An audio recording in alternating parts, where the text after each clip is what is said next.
4 o'clock. ABC 10 News at 5 starts right now. 8 people shot and killed at a FedEx facility. The gunman, a former employee. Why FBI agents interviewed him last year. Plus, earlier this week, thousands of local students returned to campus. The plan's in place to give them a chance to catch up after falling behind during virtual learning. And a local high school senior is breaking barriers. She is the first woman to play on the varsity football team at Scripps Ranch High School.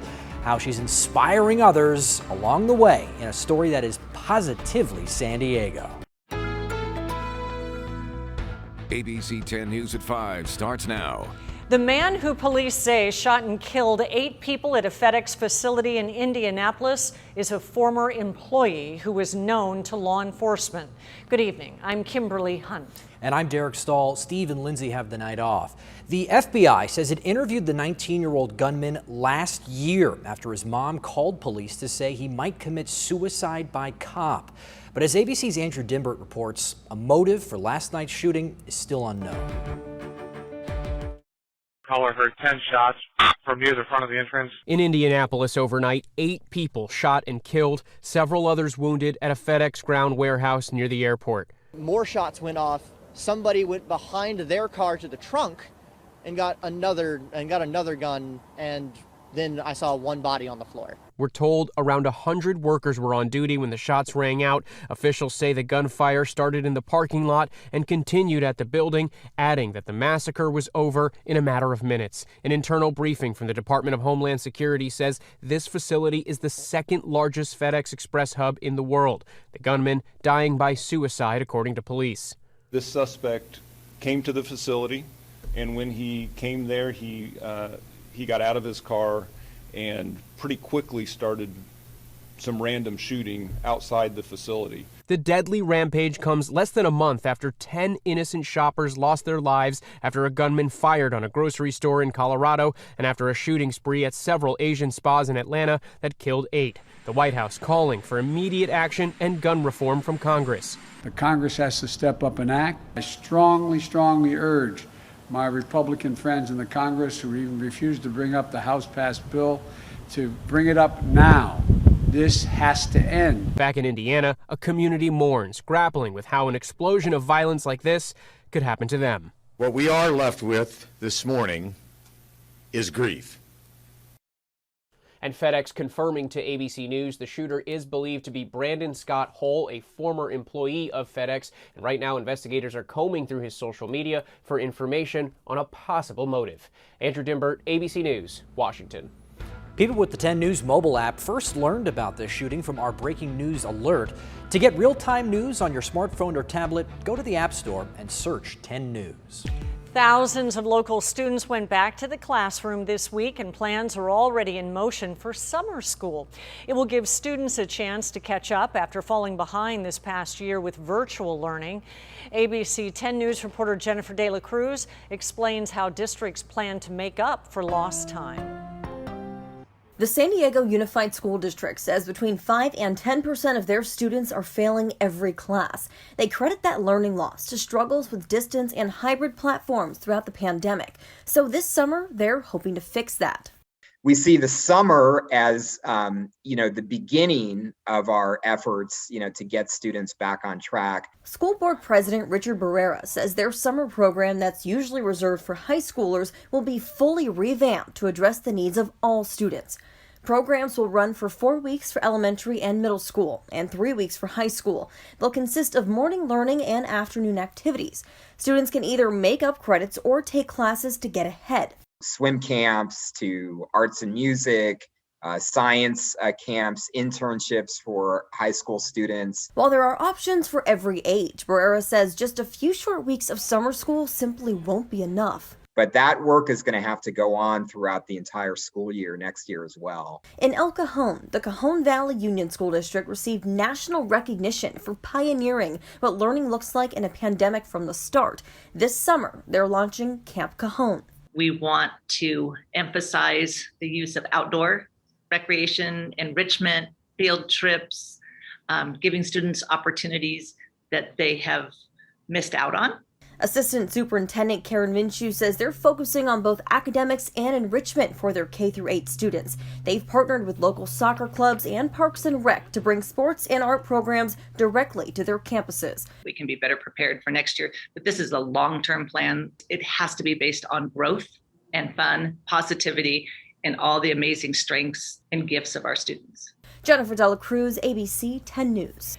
Both San Diego Unified and Cajon Valley plan to start their summer programs in late June. A lot of people showed up today for a no-appointment vaccine clinic at Southwestern College. They gave out Pfizer shots on a first-come, first-served basis. ABC 10 News reporter Natay Holmes spoke with one family who lined up extra early to get their shots.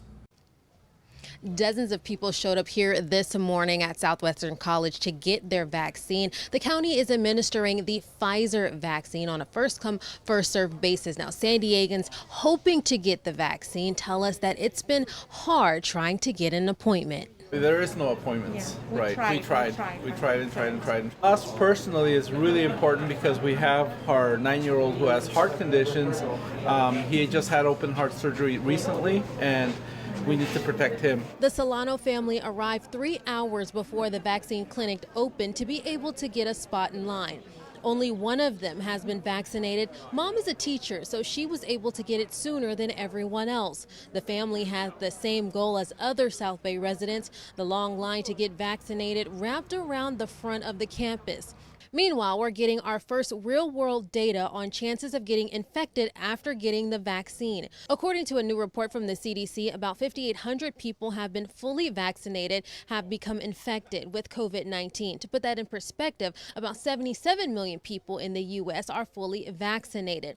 7% of those who were infected were hospitalized and 74 people died. Experts we spoke with say the chance of a breakthrough infection is why keeping our guard up is so important. What vaccines mainly do is prevent you from becoming ill. They also will decrease the rate at which people get infected, but they don't totally prevent infection. The take-home message is if these same people had been infected without vaccination, many of them would have been in the hospital and died. Vaccine makers Pfizer and Moderna announced they are working on booster shots that will be likely needed in addition to the initial 2 doses. Johnson & Johnson says it will have shots that will be likely given annually. Natay Holmes, ABC 10 News. And here are the latest numbers on the coronavirus in San Diego County. More than 300 cases were reported today. That brings that total to 274,000. And 9 more people succumbed to the virus. That means 3,662 have now died in our county. Nearly 10,000 San Diegans went back to work last month, but employers in our hardest hit fields continue to struggle to fill jobs. ABC 10 News reporter John Horn digs into why the rebound of the workforce isn't so appealing for some San Diegans. Johan Engman has a message for those who dine out in San Diego. If you do notice that the food takes a little longer and staff seem to be scrambling around, it's not because we don't care. It's not because we want to give you bad service. It's because we're extremely understaffed. Engman's restaurant group runs the Breakfast Republic chain, which has 46 openings in the back of the house alone. He says they've tried all sorts of things to entice workers, including upping the pay, but takers are few. We are checking every single box there is. Managers in San Diego's hospitality field have reported difficulties hiring, only becoming more dire now that the region is in the orange tier and restrictions are lifting. On Friday, the state reported that San Diego County's unemployment rate was 6.9% in March, with nearly 108,000 San Diegans losing their jobs in the last year. And yet, for many, there is not a rush to find work. We're all trying to hire people. It's just the job market right now is really tough for the employers. Federal stimulus is boosting unemployment checks by $300 a week. Some workers have moved away or retrained, while others are waiting to be vaccinated. On Friday, Governor Newsom signed a bill to require some hotels, event centers, and airport and building service providers to give their previously laid off workers first dibs on new jobs, which the city already requires for some similar businesses. John Horn, ABC 10 News. In March, the San Diego City Council renewed that rehiring ordinance. The San Diego County Lodging Association is challenging it in court, saying that it wasn't consulted and it limits their ability to hire quickly in an ever-changing environment. The mayor of Brooklyn Center, Minneapolis, wants police to scale back their tactics used to control protesters. Hundreds of demonstrators have gathered outside the police station there every night since former police officer Kim Potter fatally shot Dante Wright during a traffic stop on Sunday. Well, protesters have been setting off fireworks, lobbing water bottles and other things at officers. In return, police have used tear gas, rubber bullets, and flashbangs to drive the crowds back. Amid the protests, Wright's mother says she will continue fighting for those lost to police brutality. I need my son to have justice along with everybody else's son, daughters, people who are murdered by the police. Kim Potter is charged with second-degree manslaughter. She's scheduled to appear in court again in May. And closing arguments will begin Monday in the trial of former Minneapolis police officer Derek Chauvin, who's charged in the death of George Floyd. The defense rested its case yesterday. ABC's Rena Roy has the key moments from nearly 3 weeks of powerful testimony. Derek Chauvin's fate will soon be in the hands of the jury, with testimony now wrapped on both sides. Thursday, the former officer, speaking for the first time in court, deciding not to testify. I will invoke my Fifth Amendment privilege today. Chauvin's defense team called 7 witnesses in hopes of justifying his actions and trying to convince jurors drug and heart issues led to George Floyd's death rather than his knee on Floyd's neck. How did the heart and drugs contribute to the cause of death? They were significant. Forensic pathologist Dr. David Fowler also suggesting carbon monoxide from the squad car's tailpipe may have been a contributing factor. They've got to prove beyond a reasonable doubt that he was a substantial cause of death, and look at these other possibilities. Prosecutors calling medical expert Dr. Martin Tobin back to the stand as a rebuttal witness to try and debunk that theory. It's simply wrong.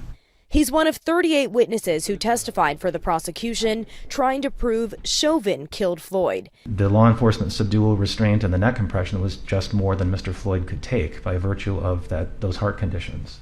11 current and former law enforcement officials speaking out against Chauvin. It is not part of our training, and it is certainly not part of our ethics or our values. Jurors sitting through hours of graphic images, hard-to-watch videos, and emotional witnesses reliving what they saw that day. Mr. McGon, do you need a minute? Oh my God. Floyd's brother also taking the stand as a spark of life witness. He was so much of a leader to us in the household. The prosecution had a bigger and higher level of burden. They had to ensure that there was no area for reasonable doubt. Closing arguments begin Monday, then the jury will be sequestered for deliberations. The judge telling jurors to plan for long, but hope for short. Rena Roy, ABC News, New York. President Biden has decided to get rid of the historically low cap on refugees coming into the U.S. that was set by former President Trump. Earlier today, Biden moved to increase the speed with which refugees are processed, but left the cap at 15,000 for the year. And that triggered a backlash from Democrats. So the White House now says the president will increase the cap to an unspecified number by May 15th.